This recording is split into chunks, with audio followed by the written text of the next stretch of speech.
أعوذ بالله من الشيطان الرجيم. بسم الله الرحمن الرحيم. الحمد لله الذي هدانا لهذا وما كنا لنهتدي لولا أن هدانا الله.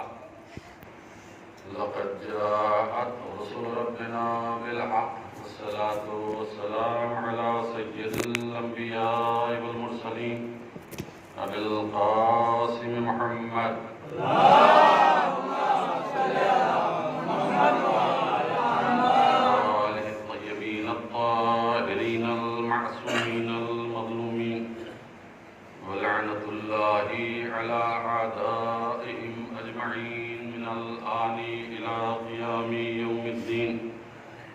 أما بعد فقد قال الله تبارك وتعالى في كتابه الحكيم وفرقانه الحميد وقوله الحق.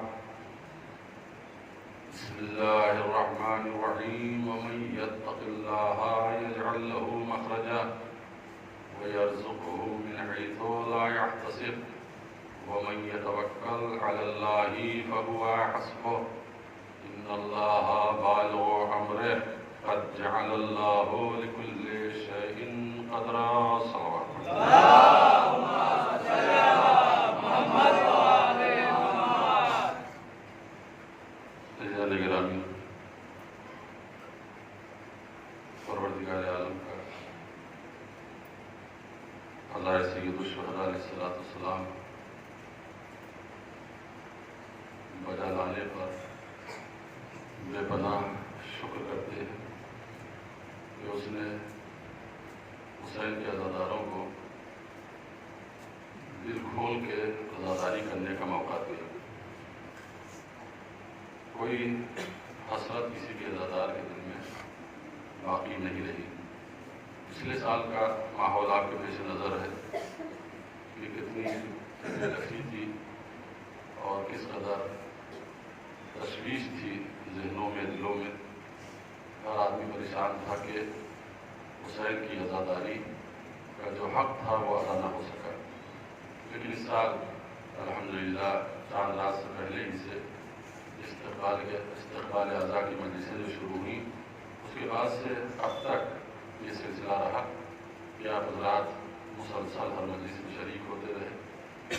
اور بالخصوص میں اپنی جانب سے آپ تمام حضرات کا شکر گزار ہوں کہ مجھ جیسے کلمت بیان انسان کی باتوں کو آپ نے سنا 10 دن بہت ہی دھیان کے ساتھ. اور اس مجلس میں اس عشرے میں ہماری کوشش یہ تھی کہ آپ کے سامنے توحید باری تعالیٰ پہ بحث کی جائے. اور توحید باری تعالیٰ پہ جب گفتگو ہوگی تو اس میں رحمت کا بھی تذکرہ ہو جائے گا، اس میں امیدواری کی بھی بحث آ جائے گی، اس میں توکل کی بھی گفتگو ہوگی، اس میں ہدایت کی بھی بات ہوگی. ان تمام پہلوؤں پر اپنے علم کی بساط کے اعتبار سے میں نے گفتگو کی.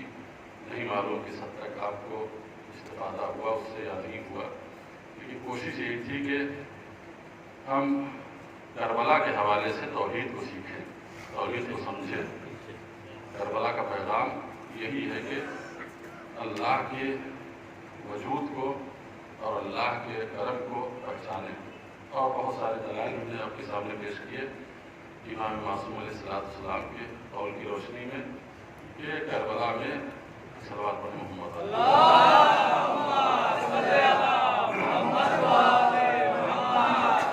کربلا میں امام حسین نے کتنی بہادری کا اور شجاعت کا مظاہرہ کیا، کتنا پیغام دیا کہ رہتی دنیا تک کوئی انسان بزدلی کا شکار نہ ہو سکے. یہ ہے پیغام کربلا. کوئی انسان بخل کا شکار نہ ہو سکے، کوئی انسان ظلم کا شکار نہ ہو سکے. یہی 10 دن مسلسل میرا آپ تک پیغام تھا کربلا کے حوالے سے. اور آج اس پورے پیغام کو اختتام کی منزل میں لاتے ہوئے چند باتیں آپ کے سامنے پیش کروں گا. ایک صلوات پڑھیں محمد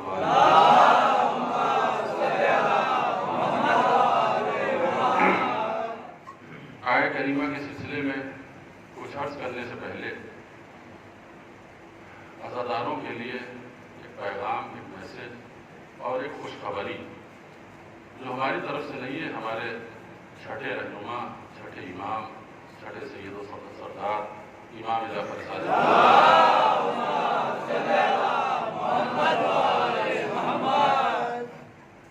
اکثر و بیشتر ذہنوں میں یہ شبہ ڈالا جاتا ہے غیروں کی طرف سے کہ آپ لوگ اتنا خرچہ کیوں کرتے ہیں امام حسین اسلام کے نام پر.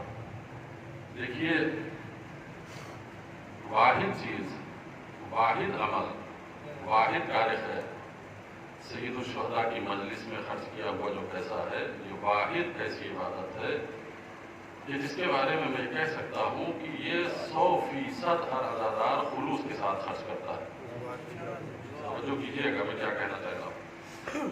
جو بھی امام حسین علیہ السلام کی راہ میں پیسہ خرچ کرتا ہے، چھوٹی سی 100 روپے کی نیاز سے لے کر 10,000 کے لنگر تک یا 50,000 کے لنگر تک جو بھی صرف کر رہا ہے، اس کا مقصد صرف اور صرف یہ ہے کہ حسین اسے قبول کر لے. اس کا مقصد ہرگز یہ نہیں ہے کہ کوئی خوش ہو جائے، کوئی تعریف کرے، کوئی ہماری تنقید کرے، کوئی قصیدہ پڑھے. کسی بھی عزادار کے دل کی گہرائی سے جا کے ٹٹول کے آپ نکال لیجیے اس بات کو کہ کوئی عزادار حسین کی مجلس اس لیے نہیں کرتا کہ کوئی تعریف کرے، حسین کی مجلس میں خرچ اس لیے نہیں کرتا کہ اس کا قصیدہ پڑھا جائے. اگر آپ خرچ کرنے کے بعد آپ کے دل میں یہ تصور اور یہ خیال باقی رہے، پیدا ہو جائے کہ سیدہ کے لال جو آپ کا حق تھا اس حق کے برابر ہم خرچ نہیں کر سکے. توجہ کیجیے گا، اگر خرچ کرنے کے بعد یہ تصور ہو، یہ تڑپ ہو کہ فرزند رسول ہم نے جو کچھ خرچ کیا آپ کی شایان شان خرچ نہیں کیا، اور یہی تصور ہر عزادار کا رہتا ہے، ہر عزادار کا یہی تصور ہے کہ خرچ کرنے کے بعد وہ احساس کمی کا احساس کرتا ہے کہ ہم اتنا نہیں خرچ کر سکے جتنا خرچ کرنا چاہیے تھا. یہی تصور علامت اخلاص ہے، یہی خلوص کی دلیل ہے. ایک پیسہ آپ کسی منزل پر کسی جگہ پہ خرچ کرتے ہیں، اس کے بعد پشیمان ہوتے ہیں، شرمندہ ہوتے ہیں کہ ارے ہمارا پیسہ تو چلا گیا، ہمارا پیسہ تو ڈوب گیا. یہ کیا ہے؟ یہ اخلاص نہیں ہے. دنیا میں کہیں پہ بھی کسی منزل پہ آپ پیسہ خرچ کریں، خرچ کرنے کے بعد آپ کو خوشی نہیں ملتی. واحد ذکر حسین ایسا ہے، واحد مجلس حسین ایسی ہے کہ جہاں خرچ کرنے کے بعد عزادار کو خوشی محسوس ہوتی ہے کہ ہمارا پیسہ راہ خدا میں کام آیا. یہ تصور ہی اس بات کی دلیل ہے کہ آپ کا یہ عمل 100% خلوص کے اوپر مبنی ہے.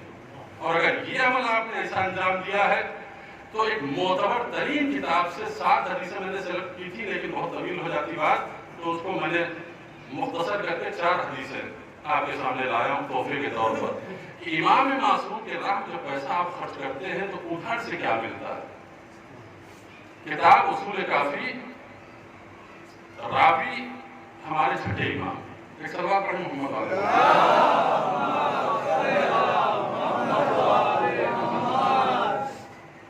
چھٹے امام اصول کافی کتاب الحجہ، سیلاب امام علیہ السلام، یعنی امام حسین امام علیہ السلام سے ہمارے جو 12 امام ہیں ان سے جوڑنا، سیلا کہتے ہیں جوڑنے کو.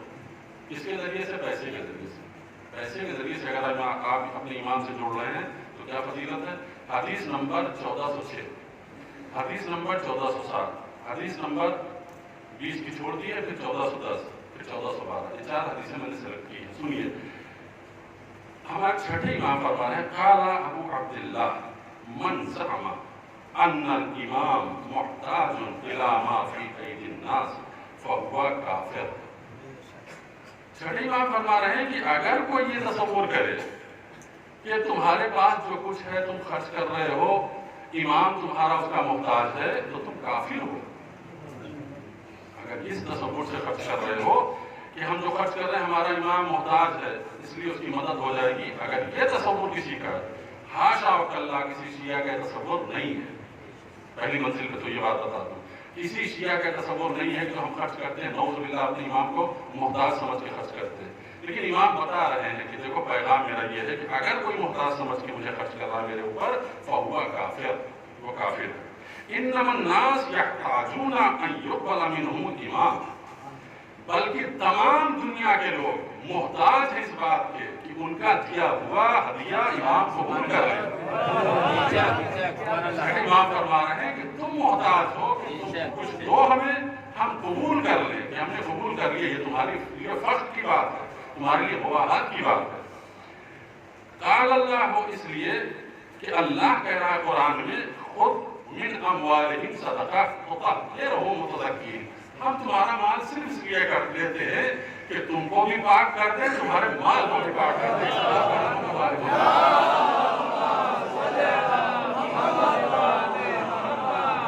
معتبر ترین کتاب ہے ہمارے شیعہ مذہب کی اصول کافی، اس کی کتاب الحجہ میں روایت چھٹے امام بیان کر رہے ہیں تمہارا مال صرف اس لیے ہم لیتے ہیں کہ اس مال کے ذریعے سے تمہارے مال کو پاک کرنا چاہتے ہیں، تمہاری نسلوں کو پاک کرنا چاہتے ہیں۔ کتنے فائدے میں ہے شیعہ کی، ذرا سی مجلس کی، حسین کے نام پہ صرف کیا تو ان کی اولاد بھی پاک ہو جاتی ہے، ان کا مال بھی پاک ہو جاتا ہے۔ سباب علی محمد والے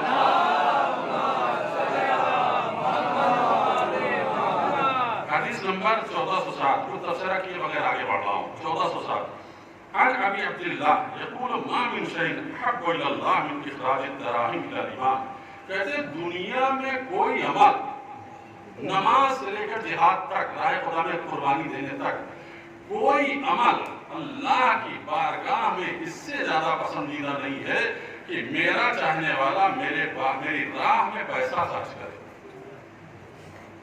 میرا چاہنے والا درہم خرچ کرے، یعنی پیسہ، وہاں پیسہ کرنسی درہم تھی تو درہم کا نام لیا گیا، یعنی ہماری راہ میں جو پیسہ خرچ کرے، حق الی اللہ، سب سے زیادہ اللہ کو محبوب ہے۔ کتنا محبوب ہے؟ ان اللہ لا یجعل له الدرہم فی الجنہ مثل جبل احد، ایک درہم جو تم خرچ کرو گے، دیکھیے دو باتوں کی ضمانت لی جا رہی ہے، ایک درہم جو تم خرچ کرو گے تو تمہارا ایک درہم اللہ اس کو بڑھا کے جنت میں اتنا بڑا کر دے گا جیسے احد کا پہاڑ، احد کا پہاڑ ایک درہم اگر تم نے خرچ کیا ہے تو کہاں؟ یہاں نہیں، یہاں تو کرے گا ہی، جنت میں۔ یہ دو باتوں کی طرف اشارہ ہوا کہ نہیں؟ ایک تو یہاں تمہیں خوشحال زندگی عطا کرے گا، دوسرے جو مال خرچ کرو گے تو تمہاری جنت کی ضمانت بھی لی جا رہی ہے۔ سلوات پڑھیں محمد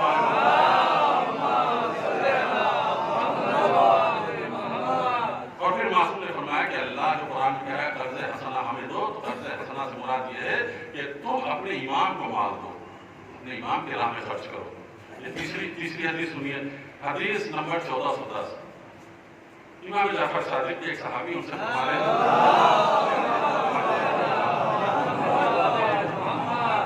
یا میاح نام ان کا، درہم یوصل بہ الامام اعظم وزنا من احد، ایک درہم جو تم خرچ کرو گے ہماری راہ میں، عزاداری سید الشہداء میں، حسین کے نام پر، پانچویں امام کی مجلس میں، چھٹے امام کی میلاد میں، ساتویں امام کی تولد میں، جس کسی امام کے راہ میں تم خرچ کرو گے تو تمہارا ایک درہم اعظم من وزنا من احد، احد کے پہاڑ سے زیادہ بڑا ہے، احد کے پہاڑ سے زیادہ بڑا ایک درہم اگر خرچ کیا۔ آخری حدیث، بلکہ ایک حدیث اور ہے، دو حدیثیں ہیں۔ عن ابی عبداللہ قال درہم یوصل بہ الامام افضل من الف درہم، ایک درہم اگر تم خرچ کرتے ہو تو اللہ اس کے بدلے میں تمہیں 2 ملین عطا کرتا ہے۔ 2 ملین یہ 20 لاکھ، خسارے میں نہیں ہے کوئی شیعہ، نہ یہاں خسارے میں ہے نہ وہاں خسارے میں ہے۔ جو حسین ابن علی پہ خرچ کرتا ہے وہ خسارے میں نہیں ہے۔ امام، چھٹے امام، معصوم امام ضمانت لے رہے ہیں، ایک درہم خرچ کرو گے تو تمہیں بے حساب دیں گے۔ 2 ملین سے مراد یہ ہے کہ بے حساب تم کاؤنٹ نہیں کر پاؤ گے۔ آخری حدیث 1412، سمعت ابا عبداللہ یقول انی الآخذ من احدکم الدرہم وانی لمن اکثر اہل المدینہ مالا، یہ جو تم سے میں مال لیتا ہوں، تم سے کہتا ہوں لے کر آؤ مال، تو تم کیا نہ سمجھتے ہو کہ میں غریب ہوں؟ اللہ کی قسم میں مدینے میں سب سے زیادہ مالدار ہوں۔ دو نتیجہ نکالیے اس حدیث سے، ایک نتیجہ تو یہ نکالیے کہ ہمارا کوئی امام غریب نہیں تھا، ہم کو بھی غریبی سے لڑنا چاہیے، غریبی اچھی چیز نہیں ہے، غریبی بلا ہے، مصیبت پوری مجلس میں پڑھ چکا ہوں اس ٹاپک کے اوپر، اس سے لڑنے کی ضرورت ہے۔ غریبی ہرگز کوئی تعریف کے لائق بات نہیں ہے، امام فرما رہے ہیں کہ ایک درہم جو تم لاتے ہو میرے پاس پیسہ لے کر آتے ہو تو میں تم سے جو پیسہ مانگتا ہوں تو اس کا مطلب یہ نہیں ہے کہ میں غریب ہوں، میں مدینے کا سب سے مالدار انسان ہوں. انی لمن اکثر اہل المدینۃ مالا، مال کے اعتبار سے سب سے زیادہ مالدار میں ہوں. میں کیوں لیتا ہوں تم سے مال؟ ما اريد بذلك الا ان تطهروا، میں یہ مال اس لیے لیتا ہوں کہ تم کو پاک کر دوں، تمہارے جسموں کو پاک کر دوں، تمہارے مال کو پاک کر دوں. تو اس مال کو جو خرچ کیا ہے حسین بن علی کے راہ میں، تو یہی مال آپ کی بخشش کا سبب ہوگا. صلوات پڑھیں محمد.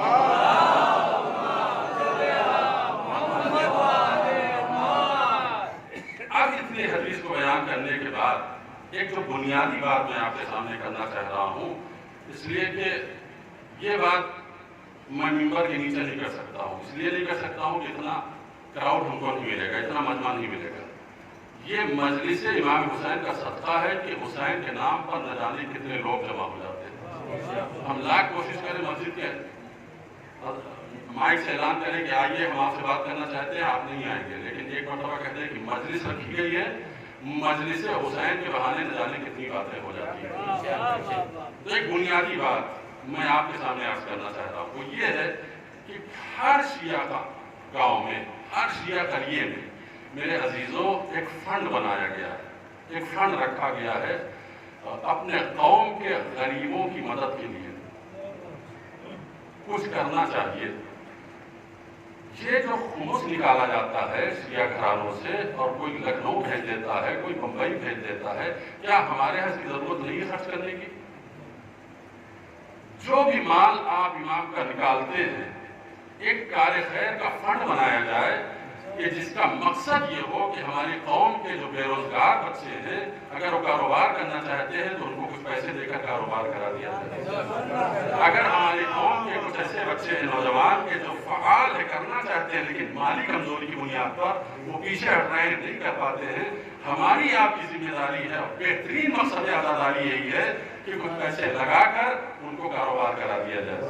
وہ افراد کے جو اقتصادی طور پر کمزور و ناتواں ہیں، اپنی بیٹیوں کی شادی نہیں کر پاتے ہیں، شرافت مندانہ انداز سے، آبرو مندانہ انداز سے ان کی کمک کر دی جائے، وہ اپنی بیٹی کی عزت سے رخصتی کر سکے. یہ ہمارا سوال ہے. محمد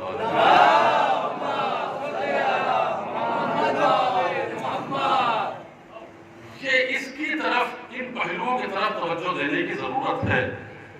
شر پسندی خدا کے لیے نہ کیجیے. ایک اچھا آئیڈیا اگر کسی کے دماغ میں آیا ہے تو اس کو قبول کیجیے. نہیں قبول ہو رہا ہے، نہیں ہضم ہو رہا ہے تو اس کے خلاف زبان نہ کھولیے.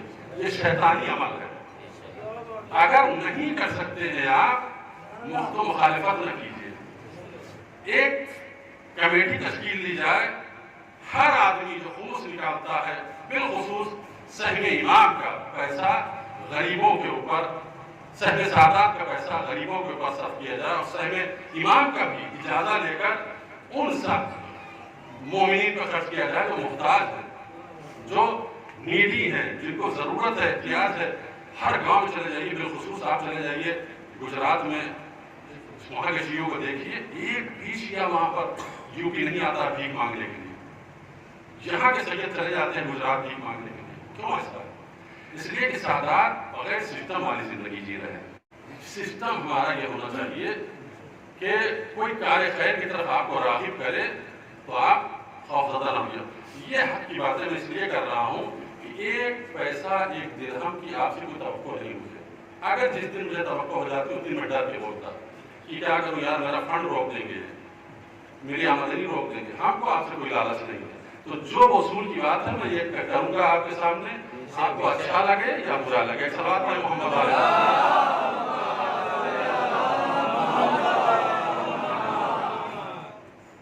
یہ فنڈ کی جو میں بات کر رہا ہوں اس کو بنایا جائے تو ایماندار ہاتھوں میں دیا جائے. صلوات پڑھیں محمد علیہ.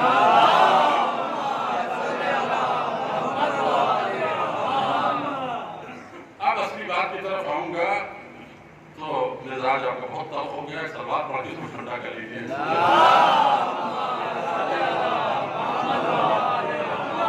دیکھیے 10 دن جو گفتگو میری تھی وہ یہ تھی کہ